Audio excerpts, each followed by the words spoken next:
So far அப்படிங்கிறது ஒரு எபிரேய வார்த்தை. இது யூத வேத பாரகர்களை குறிக்கக்கூடிய வார்த்தை. பைபிளை எழுதின வேத ஆசிரியர்களை காட்டிலும் அதை நூற்றாண்டுகளாக பாதுகாக்க யூத பாரம்பரியம் ரொம்பவே பிரயாசப்பட்டிருக்காங்கன்னு தான் சொல்லணும். அந்த பொறுப்பை ஏற்று செயல்பட்டவங்க தான் இந்த வேத பாரகர்கள். இவங்களுடைய வேலை என்னன்னா பழைய ஏற்பாட்டை பிரதி எடுக்கிறது தான். அந்த நாட்களில் அச்சடிக்கிற பிரிண்டிங் பிரஸ் கண்டுபிடிக்கப்படாததுனால எபிரேய வேதாகமத்தோட நிஜமான பிரதிகள் அழியறதுக்குள்ள அதை பிழை இல்லாமல் கையாலேயே எழுதி மறுபிரதி எடுக்கிறது தாங்க இவங்களுடைய பிரதான வேலை.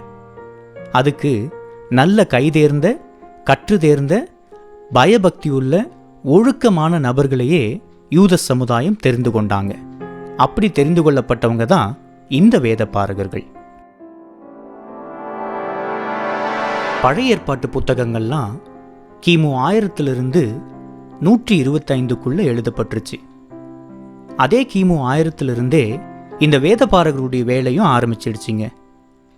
கிமு 1000 துவங்கிய வேதத்தை பிரதி எடுக்கிற இந்த பணி கிபி 1500 வரைக்கும், அதாவது 2500 ஆண்டுகள் தொடர்ந்துச்சு. 15ஆம் நூற்றாண்டில் பிரிண்டிங் பிரஸ் கண்டுபிடிச்சதுனால வேதத்தை கையால் எழுதுகிற வேலைக்கு முற்றுப்புள்ளி வைக்கப்பட்டது. இன்னைக்கு பிரிண்டிங் பிரஸ் பண்ணுற வேலையைத்தான் அன்னைக்கு வேத பாரகர்கள் செஞ்சாங்கன்னு கூட சொல்லலாம். ஆனால் அவங்க வேலை அவ்வளவு சாதாரணமானது இல்லைங்க. அவங்க அதை அவ்வளவு சாதாரணமாகவும் எடுத்துக்கல. வேதம் தெய்வீக அதிகாரம் படைச்சதுன்னு யூதர்கள் அடிப்படையில் நம்பினாங்க. எனவே யூத வேத பாரகர்கள் பழைய ஏற்பாட்டை பிரதி எடுக்கும்போது ரொம்ப பயபக்தியோட தான் அதை செஞ்சாங்க. வேதத்தை பிரதி எடுக்கிற இந்த வேத பாரகர்களையும் தெய்வீக கணம் படைச்சவங்களா தான் யூத சமுதாயம் நம்பினாங்க. அந்த மரியாதையும் அவங்களுக்கு கொடுத்தாங்க. அந்த மரியாதைக்கு வேத பாரகர்களும் பாத்திரவான்களாக நடந்து கொண்டாங்க. வேதத்தை பிரதி எடுக்கும்போது அதிக கவனத்தோடவும் பயபக்தியோடையும் சுத்த மனசாட்சியோடும் தான் இந்த வேத பாரகர்கள் அதை செஞ்சாங்க. அப்படிங்கிறதுக்கு அவங்க பிரதி எடுத்த பிரதிகள் தான் ஆதாரம்.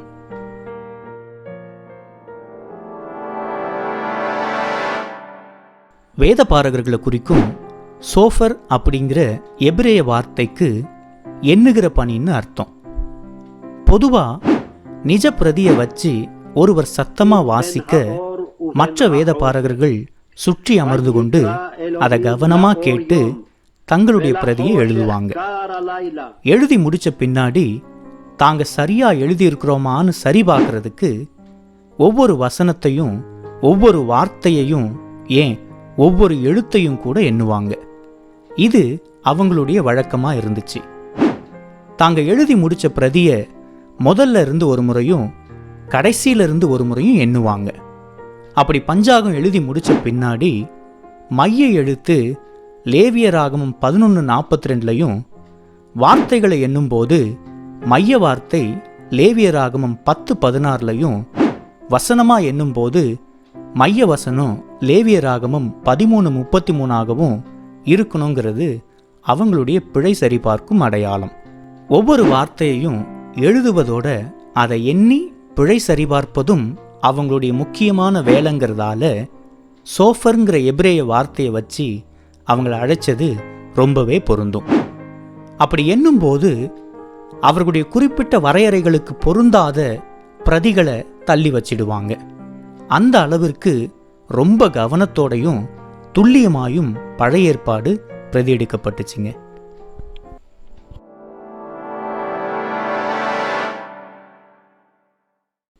யாவே என்னும் இஸ்ரவேல் தேவனுடைய 4 எழுத்து எபிரேய நாமத்துக்கு இவங்க அதிக முக்கியத்துவம் கொடுத்தாங்க. கர்த்தருடைய நாமத்தை வீணிலே வழங்காதிருப்பாயாக என்னும் நியாயப்பிரமாண கட்டளைய இவங்க மதிச்ச விதமே நம்மளை ஆச்சரியப்படுத்தும். வேத பாரகர்கள் மட்டுமில்ல, ஒட்டுமொத்த யூத சமுதாயமே இந்த நாமத்தை துணிஞ்சு உச்சரிக்க மாட்டாங்க. அந்த பயபக்தி இன்னைக்கு வரைக்கும் தொடருது. வேத பாரகர்கள் வேதத்தை பிரதி எடுக்கும்போது இஸ்ரவேல் தேவனுடைய புனித நாமமான யாவே என்னும் நாமம் வரும் இடத்துலெல்லாம் அதை எழுதிய பின் அதை எழுதின அந்த எழுதுகோளுடைய நுனியை உடைச்சிடுவாங்களாம். ஏன் அப்படின்னா தேவனுடைய நாமம் புனிதமானது என்று இவர்கள் நம்பினதுனால அந்த புனித நாமத்தை எழுதின அந்த எழுதுகோல் புனிதம் அடைஞ்சிருச்சின்னு இவங்க நம்பினாங்க. அதை கொண்டு மற்ற சராசரி வார்த்தைகளை எழுதுறது தேவனுடைய நாமத்திற்கு ஏற்படுத்துகிற கனவீனமாக கருதுனாங்க. அதனால் எழுதுகோளுடைய நுனியை உடைச்சிட்டு புதிய நுனியை வச்சு தங்களுடைய எழுத்து பணியை தொடருவாங்களாம். இது வேதத்தை பிரதி எடுத்த வேதபாரகருடைய பயபக்திக்கான ஒரு அழகான எடுத்துக்காட்டு. இந்த வேதபாரகர்களிடையே தன்னாயிம்னு அழைக்கப்படுகிற ஒரு வகையான வேதபாரக கூட்டம் இருந்தாங்க.